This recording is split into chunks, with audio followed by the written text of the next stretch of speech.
Assalamualaikum warahmatullahi wabarakatuh. Di video kali ini saya akan menjelaskan bagaimana cara cut loss. Karena selama ini di video-video saya hanya menjelaskan bagaimana cara masuk dan take profit dan cara menentukan batasan cut loss. Tapi saya tidak pernah menjelaskan bagaimana cara cut loss itu sendiri. Nah, jadi saya nggak perlu menjelaskan lagi ya apa itu cut loss, karena cut loss. Jadi cut loss itu anggap aja lah saya jelaskan sekilas. Cut loss itu adalah rem, itu aja. Jadi untuk mengamankan aset kita untuk biar nggak terlalu jauh kerugiannya. Jadi yang pertama itu dengan menggunakan fitur automatic order. Fitur ini ada yang setahu saya ya, karena saya udah menggunakan ini, ada di Mirai Aset, itu di aplikasi NeoHots dan aplikasi Ajaib. Terus yang kedua, sell manual di saat jam bursa. Terus yang ketiga, sell di pra-closing. Jadi di pra-closing itu ketika jam 14.50 bursa atau transaksi akan berhenti sejenak, terus sampai jam 14.59 dan akan mengeksekusi orderan lagi jam 3. Nah, dari tiga metode ini semuanya ada kelebihan dan keuntungannya masing-masing. Nah, yang pertama, untuk automatic order sendiri kelebihannya, jadi kita nggak perlu mengawasin bursa terus-menerus. Misal kita ada kesibukan atau kita lagi di jalan, jadi kita tinggal pasang misal harga batasan cut loss kita 300. Jadi kalau harga menyentuh 300 kita mau jual. Oke. Jadi kita pasang automatic order, kita sell semua saham kita yang kita punya berapa lot, habis itu kita pasang di harga 300. Ketika harga menyentuh angka 300 kita akan cut loss, otomatis order otomatis kejual saham kita di harga 300 tadi. Nah, yang kedua, sell manual di saat jam bursa. Jadi ini kita harus mantengin ya. Jadi kita harus ngelihat terus sekarang harganya berapa, bergerak berapa. Jadi ketika harga sudah menyentuh batasan cut loss kita sell seperti itu. Jadi ini manual ya. Ini untuk orang-orang yang punya atau yang memang kesehariannya mantengin saham ya, nggak ada kegiatan lain karena emang profesinya di saham ini ya. Terus sell di pra-closing ini jadi kita jualan ketika kita ngelihat waktu pra-closing itu harga saham ini berapa. Jadi misal dia ternyata sudah di angka 300 tadi ya, batasan cut loss kita 300 ya misalnya. Nah, berarti kita pasang posisi sell di jam ini, jadi 14.50 sampai 14.59. Jadi kita pasang sell di angka 300. Nah, kelebihannya kalau di pra-closing ini, jadi misal kita pasang di harga misal ya, ini kepleset aja ya. Misal ternyata batasan closing kita di 300, tapi ternyata dia kepleset di 299 misal, di 298 misal. Nah, ternyata waktu closingnya kita pasang di harga 298 tadi ya, karena dia kan closingnya 298. Jadi mau nggak mau kita jual di harga 298.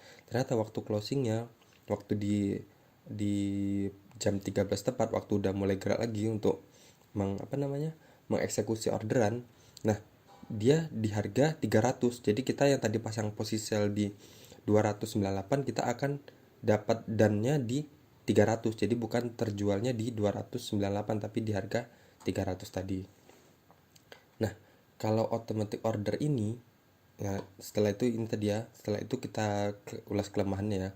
Nah, yang automatic order, jadi automatic order itu kelemahannya ketika misal seperti ini. Misal kita pasang harga sell di harga 300. Nah, tapi antrian kita itu akan masuk di harga 300 kalau harga sudah menyentuh angka 300. Jadi misal sekarang posisinya 310 atau 300 berapa ya? 302 misal.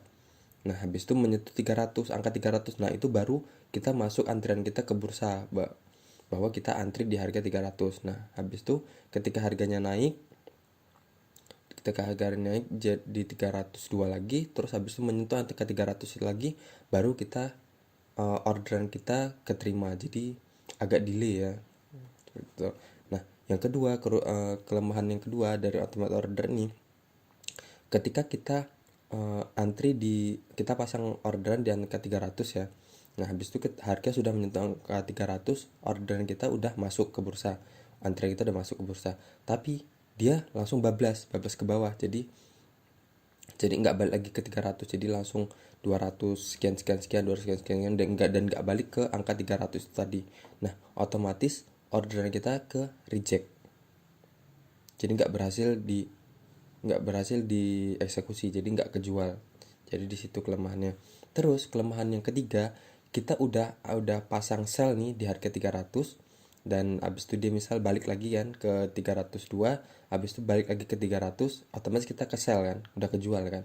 Nah, ternyata setelah kita kejual, harga bergerak naik terus menerus. Nah, di situ kerugiannya. Jadi setelah kita jual malah naik. Yang kedua, sell manual di saat jam bursa ini sama.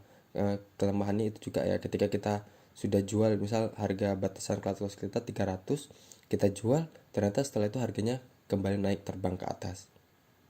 Seperti itu kelemahannya. Nah, yang ketiga ini adalah yang hitungannya yang sering saya gunakan dan yang paling bagus sih kalau menurut saya, sell di pra closing. Karena dulu saya kalau pakai automatic order ini sering kejemput ya, cut lossnya sering kejemput, habis itu dia naik lagi, udah ke sell naik lagi ke atas. Nah, kalau sell di pra closing ini biasanya saya pasang di video-video saya kan saya selalu bilang kalau cut loss 1 tick atau 2 tick di bawah support. Nah, misal 300 supportnya tadi ya 302 atau 304 nih misal.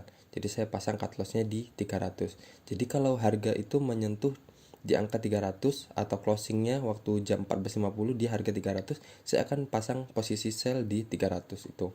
Atau amannya lagi biasanya saya jual di harga 298 misal gitu. Soalnya kalau saya pasang di harga, kalau dia masih di harga 300, dia bisa berbalik ternyata waktu jam 3 pas dia bisa balik ke atas. Tergantung bid overnya. Kalau bidnya lebih banyak, misal bidnya di harga 300 tuh ada lebih banyak dibandingin over yang di harga 302. Nah, bisa aja yang orang yang tadinya antri order di 300 tadi tuh mereka HK. Jadi harga ketika jam ini open dia naik ke atas di harga berapa tadi? 302, yang mana 302 itu masih, anggap aja masih area support. Jadi amannya 2 tick di bawah support. Jadi misal kalau supportnya 302, cut loss bukan batasan cut lossnya antara 300 dan 298 misal, 2 tick di bawah support. Jadi kalau harga di 298 kita sell. Seperti itu. Soalnya kalau kita pasang harga sellnya di angka 300, bisa aja nanti dannya di 302 karena antrian bidnya lebih banyak dibandingin overnya. Jadi yang orang antri di 300 tadi HK di harga 302 sehingga harganya naik, malah kembali ke harga support. Nah, jadi di situ kelemahannya. Oke. Terus ini gini aja ya, langsung saya kasih contoh aja ya. Nah, misal seperti ini. Ini kemarin ya, ini anggap aja ini batasan, ini tuh area ya. Di sini kan sebelumnya support, kemudian di sini menjadi support juga, masih menjadi support, dan di sini dia breakout dari area ini. Dari ini dia breakout. Nah, kita lihat ekornya ini.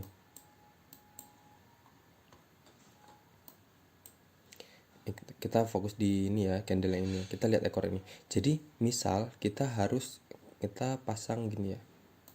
Misal kita beli di sini, batasan cut loss kita di 1 tick di sini.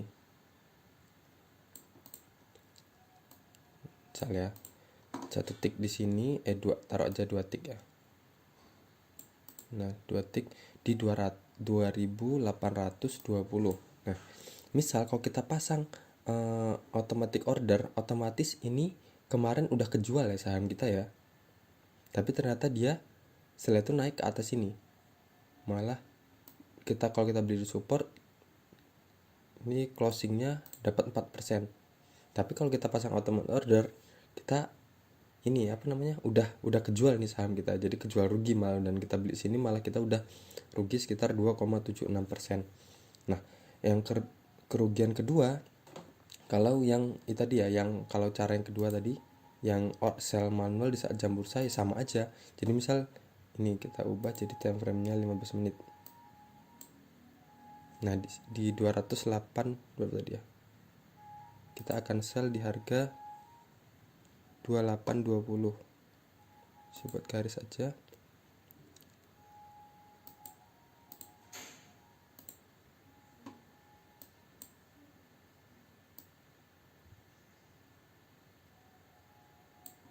Nah, di sini.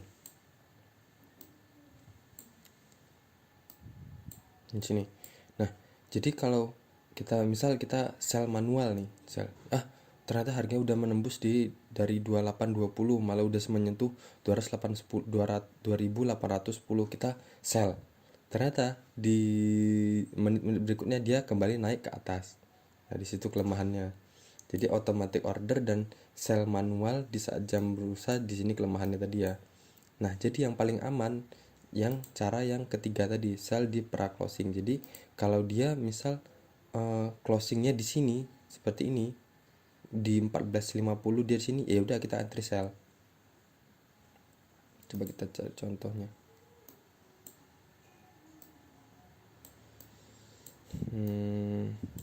Nah, misal seperti ini ya, saya kotakin yang ini.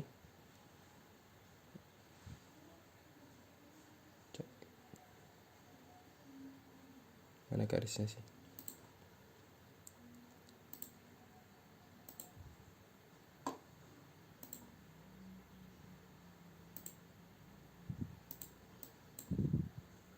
Ya, kita fokus di ini ya, di kotak yang ini ya, yang candle yang ini. Nah, misal kita ini kan kita tahu ini di area support nih. Ini kemarin, oh ini dia di support nih misal kita. Terus habis itu besoknya ini kemarin, terus hari ini kita order di sini misal. Oh, ini dia di area support, penutupan kemarin di harga 2850. Terus kita mencoba masuk di harga, taruh aja di harga penutupan kemarin 2850. Batasan cut loss kita mana? Di bawah garis ini. Di bawah segini aja. Ntar ini saya hilangin aja. Biar nggak bikin pusing.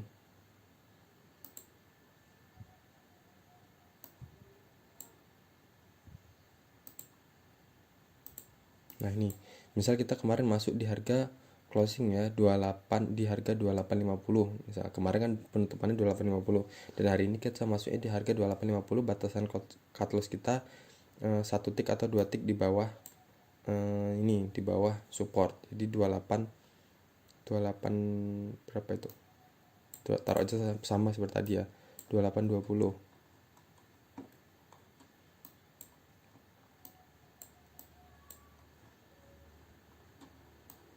Bisa hilang nih.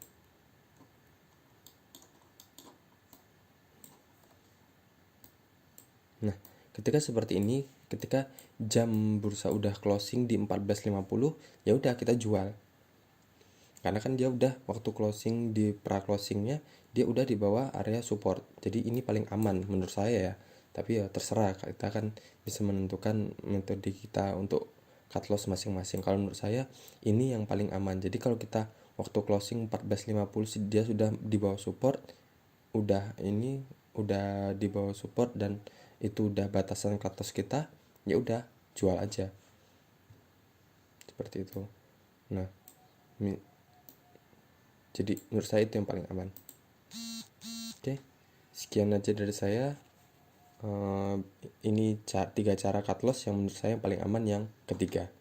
Semoga bermanfaat. Assalamualaikum warahmatullahi wabarakatuh.